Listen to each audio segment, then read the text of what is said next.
The story of Black America is the story of America.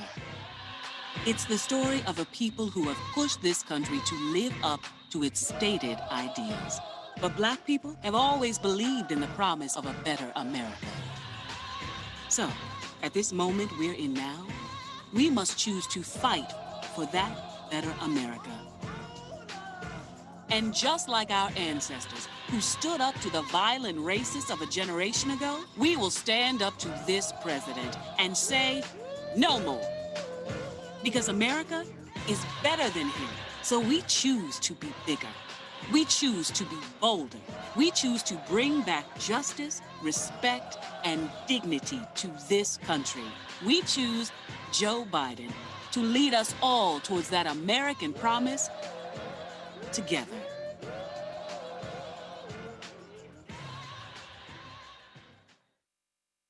The Forum is Monday through Friday from 9 a.m. until 10 a.m. Central Standard Time, covering topics from local, national, and everything in between. It may not be what you expect to hear, but we will definitely give you what you need to know. That's The Forum. There's liberal news, there's conservative news, and then there's the truth. Join us for the truth.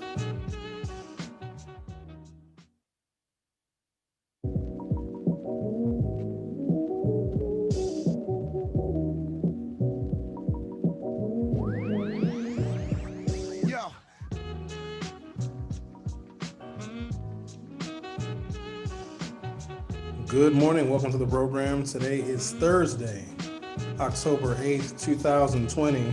Oh, you guys know what I'm going to talk about. You know what I'm going to talk about. Did you see it? Did you see how your vice president became the laughing stock of the entire world? What are the chances? If that's not seen as an omen, a fly...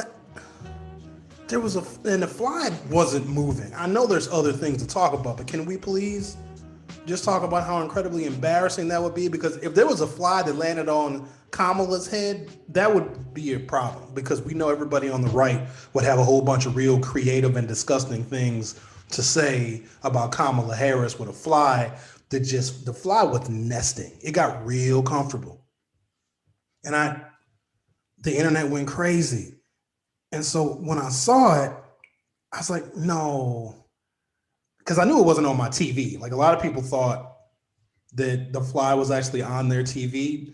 I've got a really large television, and if that was a real fly in real life, that would have been like a 4-inch fly. So I knew it wasn't on my TV. Some of y'all was swatting at your flat screens and thought it was on your television. But how embarrassing. And the fly didn't move. When have you ever seen a fly that still, ever? Because, you see a fly, you go into attack mode. You got to get the fly. You get whatever you can grab. You get like a piece of newspaper, or those of you that still have fly swatters. If you need a fly swatter, I'm kidding. They sold out. There's Joe Biden fly swatters that were available for sale last night. They've got such a really good rapid response team over at the Biden camp that they actually sold as a part of campaign fundraising. These, I think I got a picture of it. Oh no,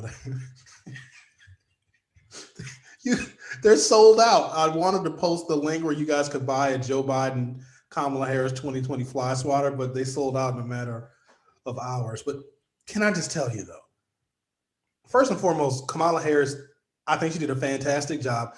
There was some interrupting, there was some evading of the questions. But here's the thing: when you prepare for a debate, there's a number of points that you have to get out. There's a number of things you have to say because it goes along with the theme of the campaign of that day, of that week. There are necessary points, or it may relate to what the Americans are responding to as far as polling goes. There are particular issues that resonate with more Americans than other issues. And if you don't know what the debate questions are, and the vice president and the VP nominee, Kamala Harris, did not have the questions ahead of time. So they didn't know if they would be able to get their talking points out in the debate itself. So they didn't have a question that related directly to information that they needed to get out to the public because it followed emails that were sent or direct mail that was sent or digital content that was sent by either campaign. They were going to say those things anyway, even if it meant evading the question. And so they did it. But as far as evading questions go, let me turn that down a little bit. When Mike Pence was asked about abortion, a woman's right to choose, it was a very direct and pointed question.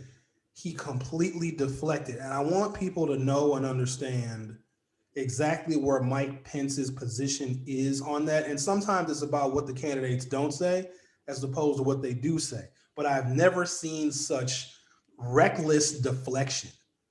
Mike Pence did not want to answer the question. So he was almost trying to debate as best he could in Donald Trump style. He was interrupting a little bit, but ultimately the theme of his failed debate performance, like his failed leadership as being atop the coronavirus task force, is he just evaded the questions.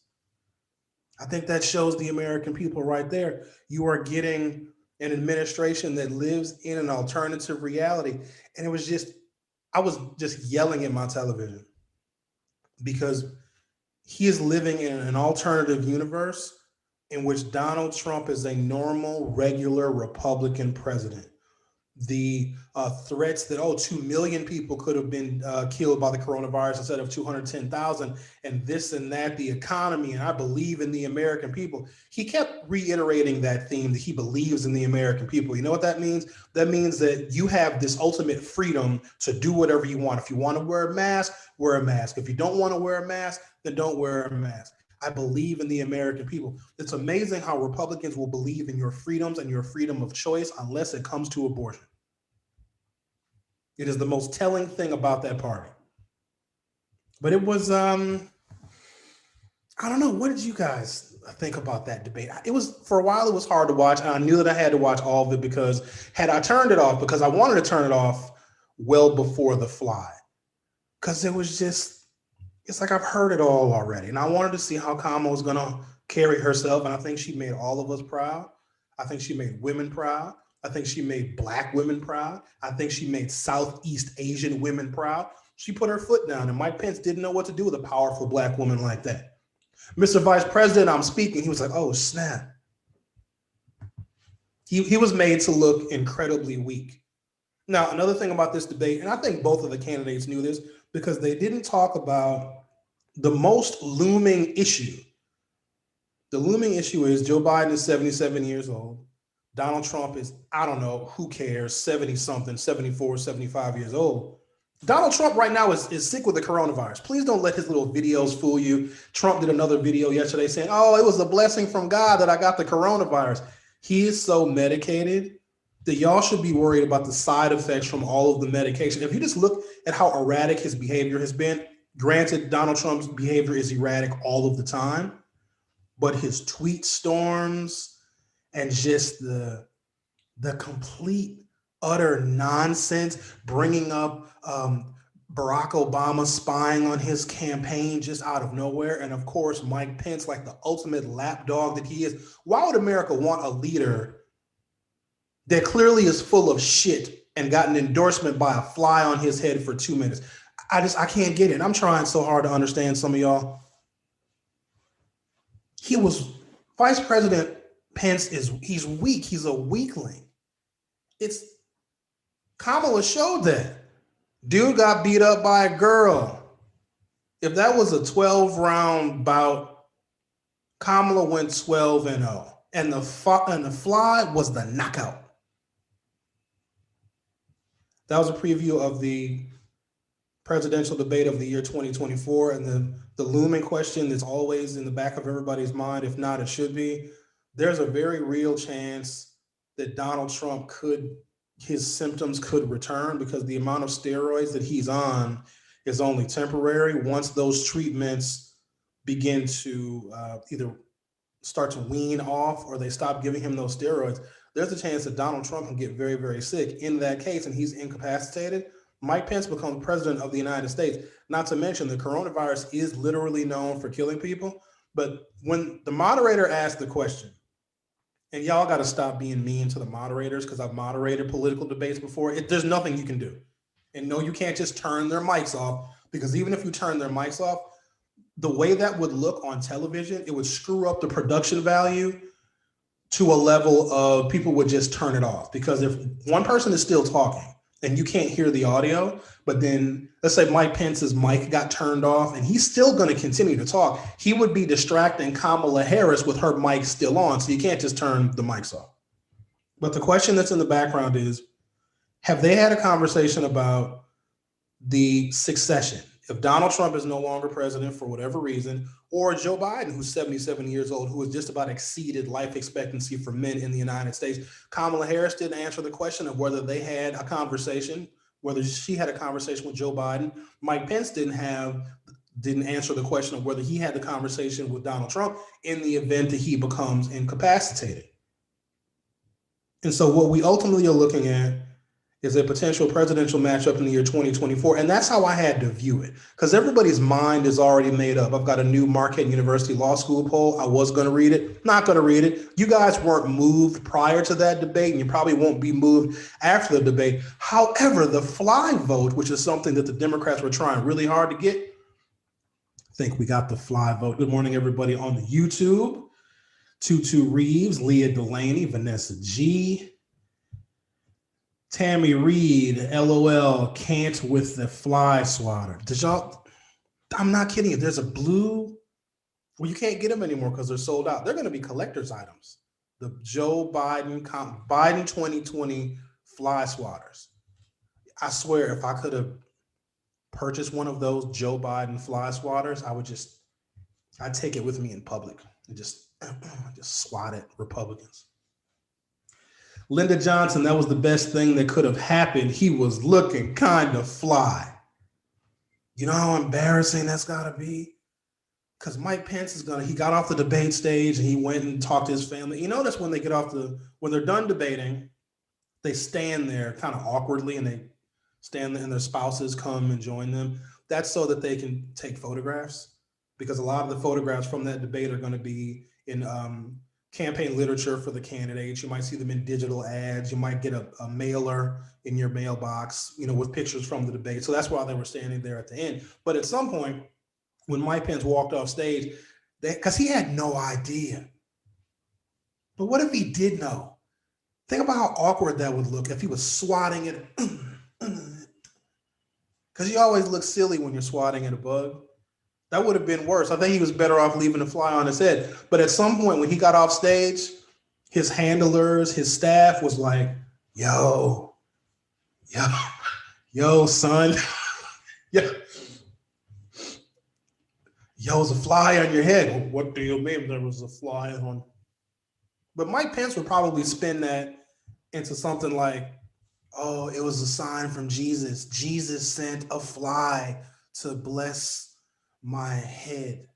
That fly laid eggs in his hair. Denise Y'all are killing me. Denise Jones says they are full of dookie. That's one way to say it. Sandy J, good morning to you. Show Me Love says, what up, Sherwin and everybody. Loretta Cunningham says, good morning. Lisa Miller, good morning. Show Me Love is just laughing because this is apparently funny. Show Me Love says that fly has the Rona now.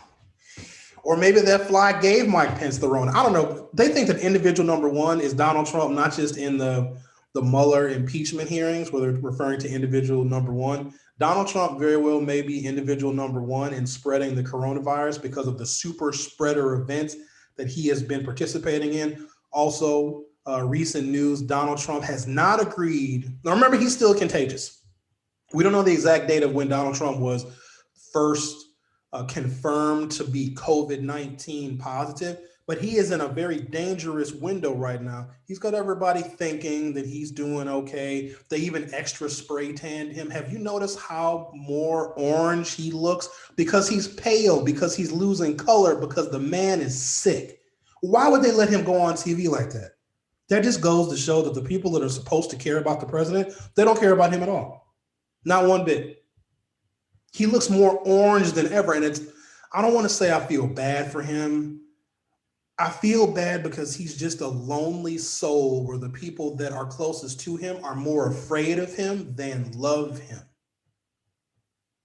So he decided that he's not going to participate in a virtual debate. That the Biden campaign agreed. And I think that would be better as well, because then it's much easier to cut somebody's microphone off if they're doing a virtual debate when it's, being emitted over the internet airwaves on, et cetera. If they're using a Zoom app, et cetera, it'd be much easier to do that. In fact, you know what? Presidential Debate Commission, if you're watching, and I don't know why you wouldn't be, let me moderate the next debate. Oh, that would be so much fun. Anyway, Trump did not agree to doing a virtual debate. And Joe Biden, it makes sense why Joe Biden wouldn't want to be anywhere near this man, because Donald Trump, you got to understand this. He is breathing death. He is walking and talking, and when he walks around and talks to people, and when you see him with these camera shots and he does these little interviews in the Rose Garden, there's a crew of people around him that are all putting their lives in jeopardy. Every Secret Service agent that is in the vicinity of this president are all putting their lives in jeopardy. And I said some time ago, the only thing left for Donald Trump to do was kill people. And he is walking, breathing death. And so instead of participating in a virtual rally, oh, you're going to love this one. Dude is going to have, instead of doing a virtual debate, rather, he's going to have an in-person rally. Listen, I get it. People are really mad at America because it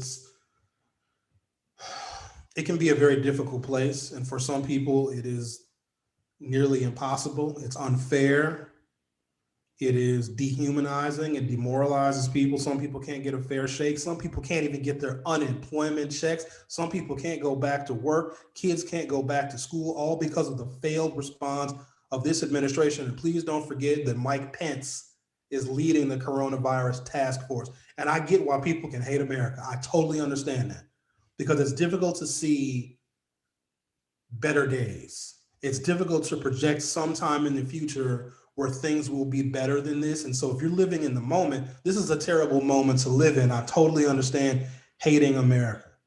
I do. I personally don't, because I know things are going to get better, because they can't get much worse. Yeah, they can. But if people hate America to such a degree where they would be willing to continue this administration, that is a new level of hate that none of us can counsel those people out of. It has just been 1,350 some days, however long he's been president. Every day has been a disaster that has topped the previous. No one is getting anything unless you're a billionaire. And they're always going to be fine. But everybody else in the country, the other 350 million people. Oh, by the way, Donald Trump has sent an emergency order to the U.S. Supreme Court to stop the census count. To stop the census. I don't I don't know if people really understand the implications of that, which means that we will not know what kind of federal resources go to neighborhoods and communities and to states if we stop the census count. We don't know that if there has been an explosion of minority population growth in certain states like Texas, where majority minority congressional districts can elect someone and send them to Congress. He wants to stop the counting of the census. I cannot imagine what he has planned for this nation if he gets a second term. Now, this does not make anything easier for Joe Biden because I believe the case has been made that Donald Trump is literally walking, talking death. And a fly landed on Mike Pence's head. I'm not sure what else there is to say to try and convince people at this point. But he has never told us what he plans to do in his second term. He has never told us that. It's automatically supposed to be given to him because he is the president. If you just take a step back and try and look at this whole thing objectively, the president of the United States has been diagnosed positive with COVID-19, and he wants to hold an in-person rally instead of debating his Democratic opponent. Herman Cain, former Republican candidate for president himself, attended Donald Trump's rally in Tulsa, Oklahoma. Herman Cain got the coronavirus, got complications from COVID-19, and is now dead. Donald Trump and his rallies and his just incessant need to get people together in close indoor spaces, whether it's at a rally or when they have these ceremonies at the White House where 90% of the people are not wearing masks, he is a danger to himself and he is a danger to other people. It is almost like not only is he suicidal, he wants to take everybody down with him. And the only justification I can think of, unless you're a billionaire, but it doesn't matter if you're a billionaire because you're not, unless, I don't even know how you go broke if you have $1 billion. I'm not sure, like you have to try really, really hard. Because even if you give some of your billions and billions of dollars away, I mean, what's Mike Bloomberg is spending $100 million just in the state of Florida. But even if you gave all your money away, so much more money would come back to you that you could never go broke if you're a billionaire. Those are the only people that Donald Trump is doing anything for. But for everybody else, it's anguish, it's despair, it's a broken economy, it's no relationships with our allies overseas. If the United States gets itself involved in a military conflict, and at this point, I don't know why a country wouldn't test our nuts. Sorry, ladies, that's just something the guy said. Wouldn't test our fortitude. Sorry. We've never been weaker. The president of the United States is a super spreader, and he still has the nuclear codes, and some people don't know who they're going to vote for. Look, I know you don't like Joe Biden. I know he's a whole bunch of stuff you don't like. I know it. He's been in Washington for 47 years. They keep saying he's been there in 47 years. I need to take a moment and explain that. At some point, do we have a level of trust for our fellow Americans? Don't answer that because y'all are going to say no. If Joe Biden has been in Washington, D.C. for 47 years, that means that Americans somewhere have voted to send him back. Because you know what we do with elected officials that suck? I guess other than Donald Trump. We don't reelect them. If you're not doing a good job, you don't get to go back and have the privilege of representing people. Why the Biden campaign hasn't spun that into say, yeah, I've been in Washington for 47 years because people kept sending me back. That means that Joe Biden hasn't lost any elections. Now, he did run for president a couple times, but that's different. But for the most part, Joe Biden must be doing something good for at least 51% of the voters at some point in time. He had to have been doing something good. And so why he is now wearing that as a badge of honor, because if they took that one talking point and they used it to their benefit, they would shut down a lot of what the Trump-Pence campaign is saying. Oh, they're running with it. Oh, Donald Trump, he's done more in 47 months than Joe Biden has done in 47 years. No, he hasn't. Get back to some of your commentary. Denise Jones, Pence showed discipline without swatting at it. I wanted to swat at it for him. Could you imagine if Kamala would have came over and just like, I'm sorry, Miss Moderator. Hold on. And Kamala puts on a mask because she wasn't going to be able to social distance. And then she went over because the fly was there for 2 minutes. And I think the hold on, I have a picture of it somewhere. In fact, you know what? Because I'm not even looking at my virtual background. What is my background right now? Is it? Oh, so the fly was there for 2 minutes. Kamala, and I think it was on the side that Kamala was on, right? Because they were kind of on an angle. And did she see the fly? But what if she would have went over and like, hold on, y'all, just put on some gloves, put on a mask, and just smack the fly? She could have. Oh, where are we at here? That fly smelled coronavirus. This has been the most, I guess, memorable part of this whole presidential election cycle. A lot of it has just been marred in tragedy, but I think we needed that fly. Pence showed discipline without swatting at it. I don't think he knew. Did he? He couldn't have known. You don't know when a fly is, because he probably didn't feel it because his hair looks like it's made out of plastic. Dorinthia Robinson says, it seems that the current administration is trying to spread the Rona to the Democrats. Democrats are trying to protect themselves from the Rona. Maybe we have a weird eternal optimism that things might get better at some point in the future, and some of us want to be around for the recovery. We have all lost so much. I've lost a friend to suicide during the shutdown. I've lost friendships with people that I thought were my friends, and their undying support for Donald Trump. I took it personally because when I explain why Donald Trump is a danger to them and a danger to me and a danger to this country, they give me a whole bunch of excuses. That means that we can't be friends anymore. And please don't come at old Sherwin with, oh, Sherwin, we're just going to have to, agree to disagree. That's for pizza toppings. You might not like anchovies on the pizza. Cool, we can still be friends. You get pepperoni on your side. I get green peppers and onions on my side. Cool, we'll be okay. We can't agree to disagree on racism, which has made our lives as Black and brown people and immigrants less safe. Can't do that. We've all lost so much. And there has to be, because the nation has been through really tough times before. Like, this is not new for us. It's crazy, I think, because this is the first time we've experienced a schizophrenic, just completely from outer space president. Because like Western Europe has had crazy kings and queens for thousands of years. Like, they've had really used to go cut people's heads off when they would cut their wives' heads off. So for white people in Europe, this is nothing new to y'all. But for us here in the United States, we're a nation still in its infancy. We're only 240. How old is we, y'all? 244 years old? This is new for us.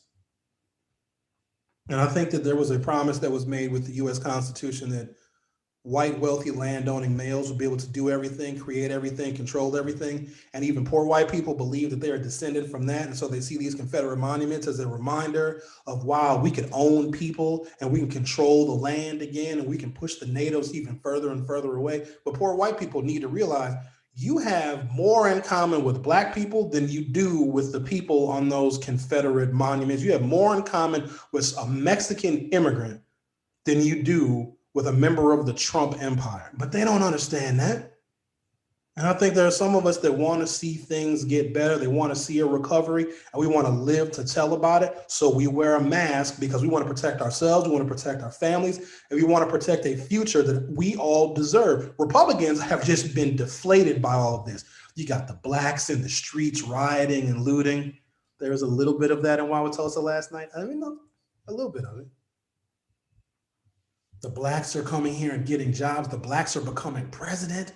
We had a Black first lady. And if you believe that there are racist people in this country, and I hope you believe that, then their worst nightmare is coming true. Like, the longer this country exists, the more diverse it will become. And I said this in a previous broadcast, racism is the new counterculture, because it is becoming mainstream to be a decent person that not just accepts diversity, but seeks it out. That's becoming the norm. And so if you're a racist, if you're a white supremacist, if you're joining a Nazi group, how we didn't kill all the Nazis when we had the chance, I have no idea. But those are like the They're the hippies now. They're the punks. They're pushing back on the status quo because the status quo is embracing and nurturing diversity. And if you live in a country where you don't want to see any people of color anywhere, then this is a nightmare for you. We wish it wasn't so, but I mean, if y'all don't want to be around for this party that we're going to have when this country is majority minority, it's just going to be hip hop music everywhere. Let me not stereotype Black people. Let me not do that this morning. Denise Jones, we know what it is like fighting a losing battle. Number 45 is fighting for air.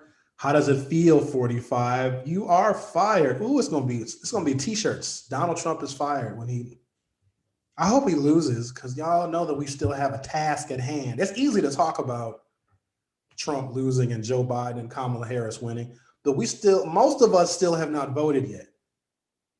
And I'm nervous because one of the commentators, and I was watching a lot of post-debate commentary last night, and we got 26 days from today, which is, man, that's a short period of time. I mean, 2 days over a month, right? And one of the commentators said last night, it was 27 days last night, and the commentator said 27 days could be 27 years. He's like, we could be one Russian hack away from everything turning upside down. So it's really, really hard to count our chickens. No one has voted yet. Not no one. There's been 6 or so million mail-in ballots that have been returned. But if Donald Trump is going to get a court order to the U.S. Supreme Court to stop the census, he will do something similar to stop mail-in ballots from being counted. So expect that. And that is why I'm going to do my part and vote in person, either in-person absentee in the city of Milwaukee on October 20th, or I'm going to go and vote on election day, but I think I might be doing election central. We'll have to talk about that at some other point. But I don't want to have one of my ballots denied or being held because there's a legal challenge to every ballot that was sent in the mail. Joe Biden needs to win on election day, because if the results are so overwhelming with people that voted in person on election day, then there's not going to be very much for Donald Trump to challenge. If the people that have this same sentiment that I do, that we do as a collective, that Trump is a danger to himself, danger to this country, a danger to everybody's future, and they take that energy and they vote him out on election day, then every other mail-in ballot, because we know the majority of Democrats and Joe Biden supporters and Kamala Harris supporters are also going to vote by mail, meaning that every additional mail-in ballot just adds to the total that Joe Biden got on election day proper. Joe Biden also needs to secure enough down ballot victories for Democrats, especially running in the U.S. Senate, so that Democrats can have this trifecta so we can begin to get the country back on track. And so with Donald Trump and his latest stunts of saying he's not going to have any talks or any negotiating on a stimulus package for people that are literally starving and suffering, he is starving the American people and holding the election for ransom. If you don't vote for him, there's not going to be a stimulus package, but magically, if he wins, he's all of a sudden going to bestow a stimulus package on the American people. I really hope you don't believe that. Don't believe that. And if you know somebody that believes that, tell them not to believe that, and then refer them to this video. And I'm going to say, don't believe that. The Biden administration, with a Democratic Congress, a Democratic House, and a Democratic Senate, is going to shower the American people with money. They are, because they have no choice. $15,000 for a first-time home buyer, which is going to spur people to purchase homes, which is going to explode the economy, especially in local cities where when you buy a house, you need furniture, you need all sorts of other things. There's going to be that $10,000 reduction in your student loans. You know what that's going to do to some people's debt burden? Not to mention all of the stimulus that has been sitting on the U.S. Senate floor that Mitch McConnell won't even hear. All that stuff gets signed into law if Joe Biden becomes president, because all Joe Biden can really do is just try and get the ship righted again, give away a whole bunch of money that Donald Trump has not. So our money is out there, but the rich people have it in the Donald Trump tax cuts.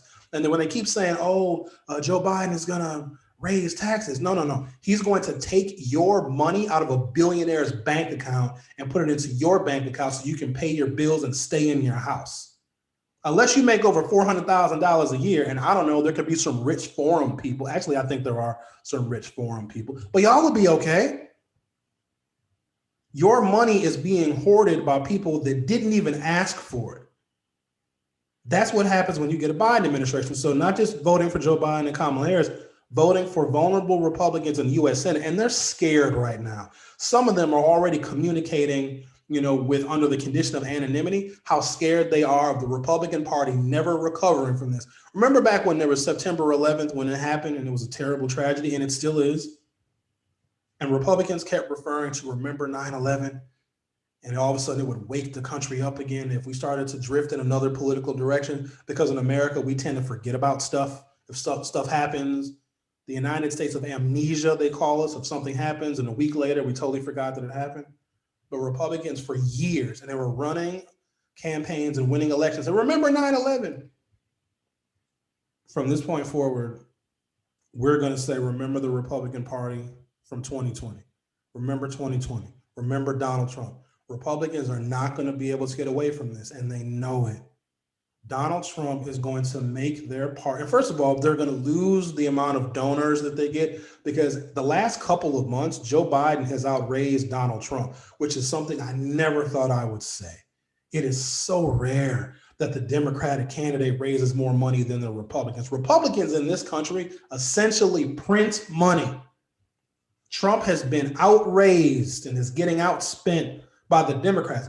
Oh, there was phone banking last night during the debate, and then right after the debate, I posted some things on the old Twitter. You know how much money that the Democrats probably raised because Mike Pence looked like an absolute idiot with a fly on his head? Because if you've never given money to a candidate before and you're watching a debate, you're like, look at this here. Jenny, come in here. Look at this. Would you look at this? Look at this fly on this man's head. And you get a phone call. Hi, this is so-and-so with the Biden campaign. Would you like to give a couple of dollars? And I don't know what they say. Can you give some money to help Joe Biden secure his victory? Oh, hell yeah, because Mike Pence is full of shit. They probably raised so much money. Democrats down ballot need to win.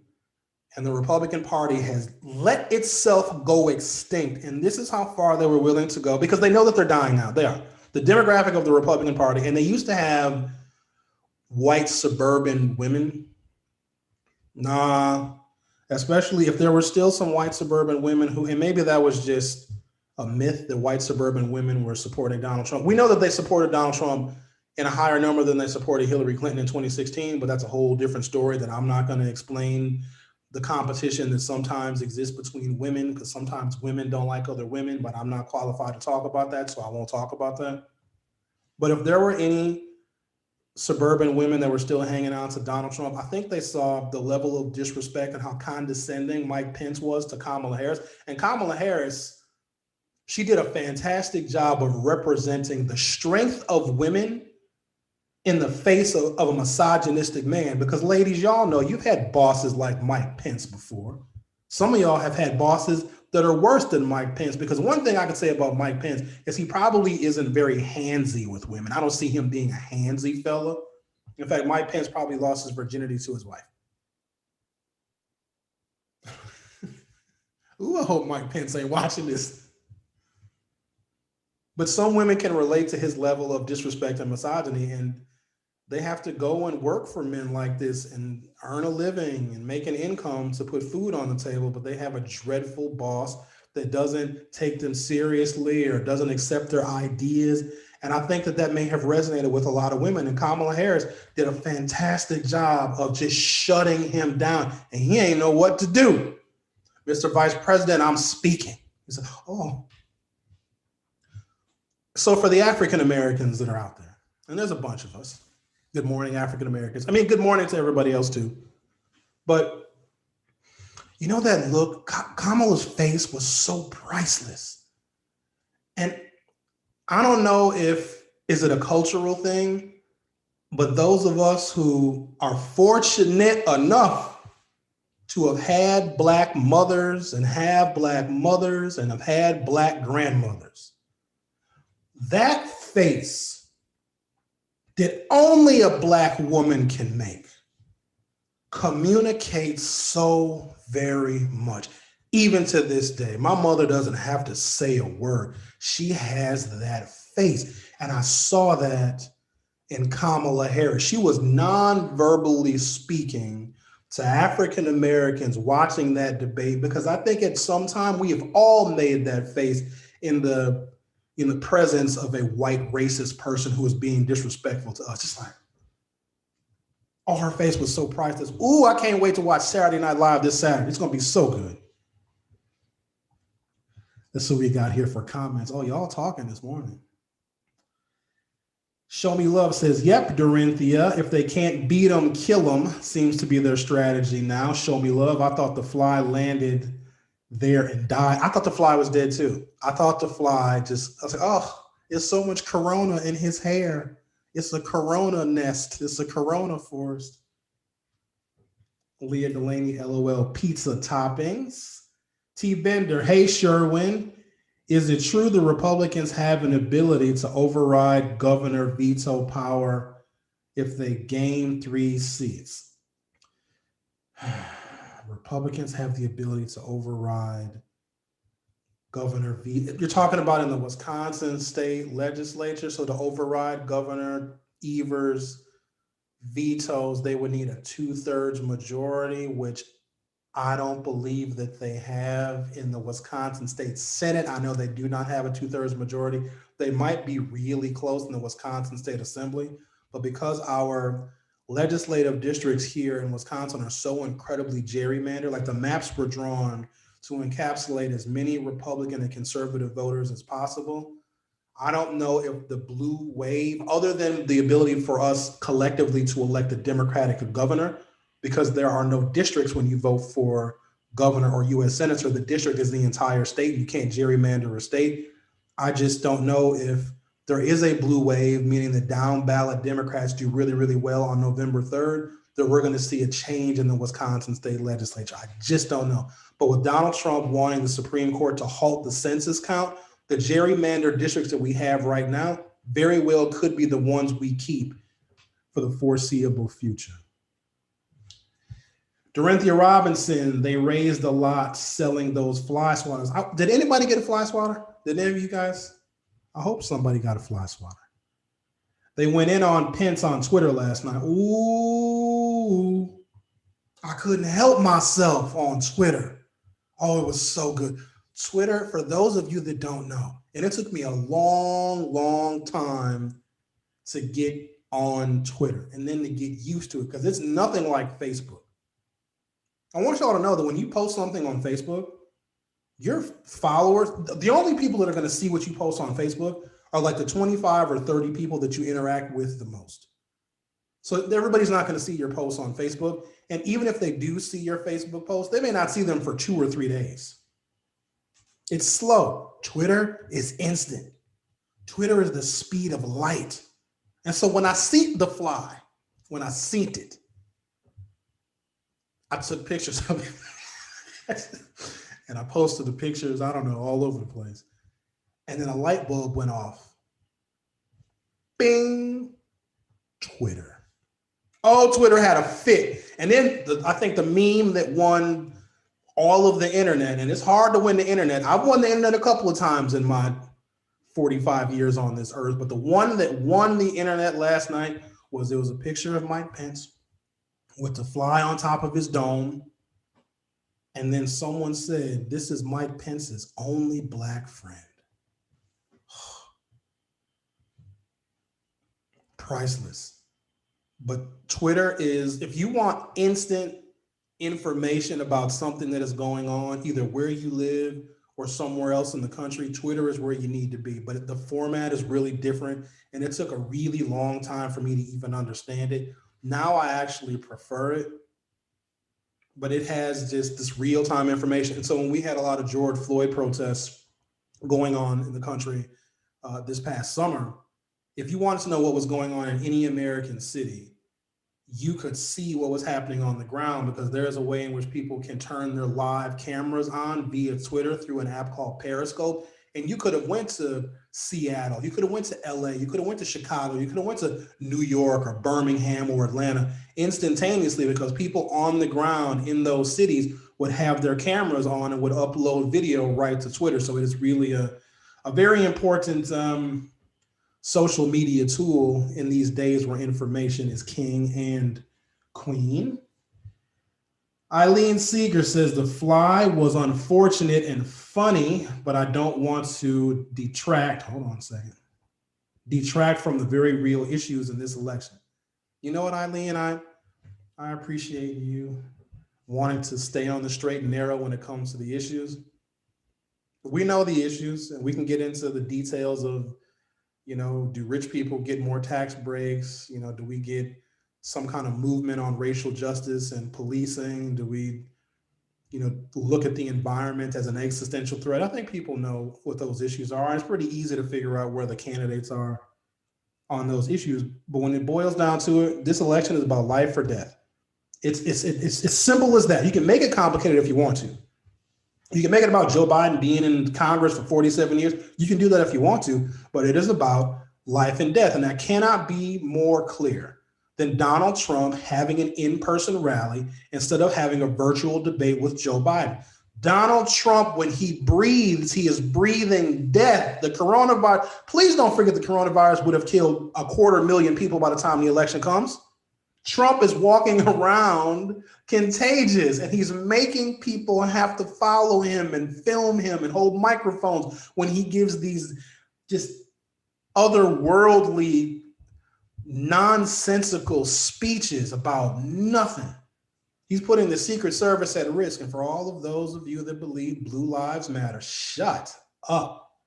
He's killing Secret Service agents with his breath. When he went on that little ride in a car, in a Chevrolet Suburban with a Secret Service people in the car, in a hermetically sealed vehicle, even though Donald Trump was wearing a mask, there still is breath that is emitted even through your mask. And because that vehicle is hermetically sealed, all of the air that Donald Trump was breathing out, all of those Secret Service agents were breathing in. And guess what? They all have to quarantine. Anyone who's been exposed to this president has got to take 2 weeks out of their life and stay in the house. So please don't tell me that Blue Lives Matter, but they're perfectly okay with the Secret Service potentially getting ill and dying for a president that has no regard for even the people that are supposed to protect his life. Denise Jones, she gave him that black woman look. Actually, I put it as my background. Y'all see it? Look at her face. Like, I wish you would. That's probably one of the best highlights of the evening. Just watching Kamala's face. I wasn't even listening to Mike Pence because I was replaying in my mind what Kamala must have been saying in her mind by her face.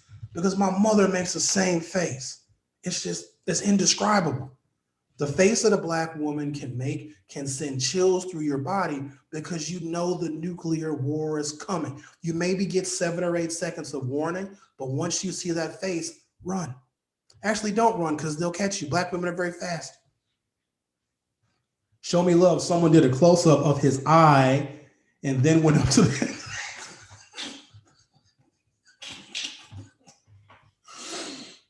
Someone did a close-up of his eye and then went up to the TV and put some eye drops. I died. His eye there was so much distraction. That's why it didn't really matter what he said. There was too much other stuff going on between Kamala's face, between the fly, and Mike Pence's bleeding eyeballs. I mean, I shouldn't be laughing at this, but isn't this the most 2020 thing we've ever seen? And I guess that should be this new euphemism, something that just is out of this world, you wouldn't even think it would exist in any other planet, time, or space, will happen in 2020. Good morning, Ronald Gergen. Show Me Love says Twitter is otherworldly. Yeah, Twitter has no chill. Udell Harris, good morning to you as well. I think I got a debate recap. From CNN, it was last week's debate on decaf. In the vice presidential debate Wednesday night in Utah, Vice President Mike Pence blew through the moderator's efforts to enforce time limits, but was more polite about it than President Donald Trump was last week. The debate covered more topics than last week's Trump-Biden showdown, but California Senator Kamala Harris, the running mate of Democratic nominee Joe Biden, sometimes ignored the questions she was asked. Pence routinely paid them even less attention. The two offered no direct answers on whatever they discussed whether they discussed the transfer of power with the tops of their tickets, two men who are vying to be the oldest person ever elected president in the middle of a global pandemic. Harris, who is known for her sharp questioning of Trump nominees in Senate committee hearings, often played it safe, keenly aware of the racial and gender dynamics present as the first Black and South Asian woman to participate in a general election debate. She did, though, fire back at Pence when he spoke over her. Quote, "Mr. Vice President, I'm speaking," she said when Pence interrupted an answer on the coronavirus pandemic.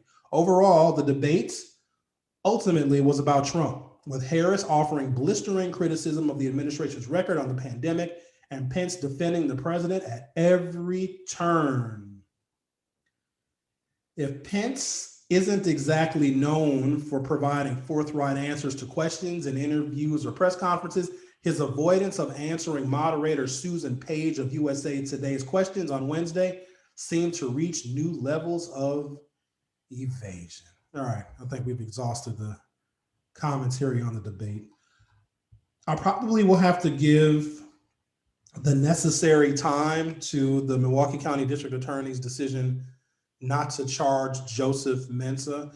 Let's be clear about this. Joseph Mensah is an assassin that works for the Wauwatosa Police Department, and as I understand it, he is still on the payroll. He has not yet been fired. That he has shot and killed 3 men of color, 2 of them Black, 1 of them Latino, in a span of 5 years, and for some reason, all of them have been considered justified. Because when you look at policing, and I think that we've all had an opportunity to look at policing either from an objective standpoint by seeing how other people are treated, but then also with your own subjective interactions with law enforcement, something needs to be done, and please don't say more training. But if white cops, when they shoot someone Black, because Black neighborhoods are over policed, or even if you have a white suburb like Wauwatosa, and African Americans who have the legal and legitimate right to move wherever we want to, because of income disparities, wherever the rents are cheapest and the houses are least expensive is oftentimes where you're going to find more people of color, because there's income disparity in this country. So if you know that this particular intersection in these blocks of this neighborhood, you have more African Americans, even if it's in a white suburb, you will over police the Black areas, which means that Black people get more police interaction. That doesn't always mean that Black people are more guilty. It's just there's this suspicion of African Americans, whether we're walking into a convenience store and we get followed, or whether we fit the description of every suspect that ever committed any crime, there's an air of suspicion about us. But when a white officer uses any kind of force, including deadly force, in trying to effectuate an arrest or trying to serve out a search warrant, it turns into a racial issue, because America is built on racial issues, literally. But if you have a Black cop that does the killing, that's trying to fit in with the culture of policing where white cops get away with murder every single day, it's less heat on the white cops, even though they're shooting too. They're shooting at Alvin Cole too. They're shooting at Jay Anderson too. But when it's a white cop, that's what dominates the stories and what dominates the headlines. But if it's a Black cop, if you can get a Black cop on your police force that can act as an assassin, then it takes the racial element out of it, because we can't say that Joseph Mensah is a racist because he's Black, but he still can act in a way that some white cops do routinely. And it's this ultimate, type of trickery. Because if Joseph Mensah was a white cop and killed 3 people of color, 2 Black men and 1 Latino man, you already know what that story would be. But if he's a Black cop, he's almost like their assassin on the police force to do the killing on behalf of the white boys that work for the Wauwatosa Police Department. He needs to be fired, if not worse than that. Journal Sentinel reporters are covering the Milwaukee County District Attorney's Office's decision Wednesday whether or not to file criminal charges against Wauwatosa police officer Joseph Mensah in the February 2nd fatal shooting of 17-year-old Alvin Cole. Anticipating unrest, the city of Wauwatosa has shut down City Hall for 3 days with plans to reopen on Monday. Tulsa schools have also shifted to an all-virtual model for the rest of the week. On tomorrow's program, we're interviewing, and I'm saying you guys are interviewing as well because your questions will be welcome. A guy named John Pate, and if you go to the forum Facebook group, I put up a little bit of information about him and also a photograph. He is one of the finalists for the city of Milwaukee's next police chief. He is 37 years old, has a real serious depth of experience, not just as a city manager, but also as someone in law enforcement and also as someone who's been honorably discharged from the US military. So we're interviewing him tomorrow because the chief of police that we have in the city of Milwaukee has an obligation to set a different tone and to try and work with and collaborate with and better communicate with the public. There is an activist class in the city of Milwaukee and in other cities that is not going to be ignored because they realize that justice is evading our community and they take to the streets immediately. And if they are not included in the decisions and even in this training, this magical unicorn type training that we're going to all of a sudden come up with so that officers stop killing Black men, they need to be at the table. And I'm hoping that John Pate, and I'm not saying that I'm supporting him or not because I don't know the guy. I had a decent conversation with him yesterday. We agreed to have an interview tomorrow. I think he's going to join us at about 9:30. But I want to know that if his age and him being a millennial is going to have any effect on how he views policing. Another thing is he's not from Milwaukee, which there's pros and cons to that. There's pluses and minuses to someone not being from Milwaukee.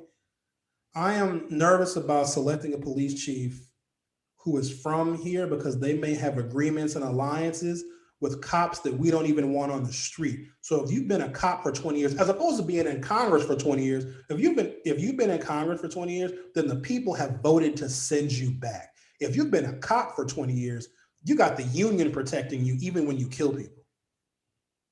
Now, having someone who was local, and I know there's at least one, if not two, local finalists for the Milwaukee police chief position.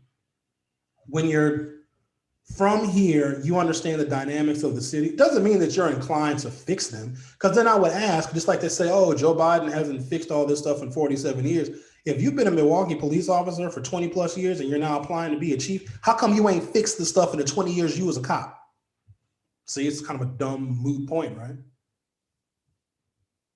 And so I think that, because, once you get out of Milwaukee, once you leave and you live somewhere else, and I've had that opportunity, not including the cities that I lived in when I went to UW Oshkosh for my first 2 years of undergrad, but I lived in Minneapolis, Minnesota in the 90s, and everything was different. The people are different. The culture is different. The history was different. I felt more safe. That was then. I don't know how safe I feel in Minneapolis now. Oh, Derek Chauvin is out of jail, by the way, out on bail, $1 million bail. But sometimes there's perspectives from other cities that we don't get here in Milwaukee, because as big as we think we are, we're a small town. We're gossipy and nosy and spread rumors. And we're a small town. And sometimes small town culture is very dangerous because it gives us a very myopic view of life. Some people don't think that life and the world exists outside of Milwaukee, and that's terribly sad. Sometimes it's an outside perspective because other cities have tackled their issues. Other cities have tackled some of the criminal justice disparities. Other cities have figured out how to work with community and how to police as a unit for public safety, where it's not just criminal justice, it's real public safety. Some cities have figured out how to mitigate homicides and clear their homicide rates. We have not figured that out. So maybe it takes someone who has been somewhere else and has experience from somewhere else and can take the best practices from somewhere else to help us here, because God knows we need the help, because the next officer involved shooting in the city of Milwaukee, there's going to be property destruction. It is a guarantee. It is a certainty. I don't want that. I don't want that. You don't want it either. So tomorrow morning at 9:30, John Pate is going to join us. We're going to have a conversation about policing in the city of Milwaukee. Well, guys, it's been an interesting conversation today, right? Ultimately, I think Kamala Harris did more than hold her own in that debate. I think that she furthered the Biden agenda.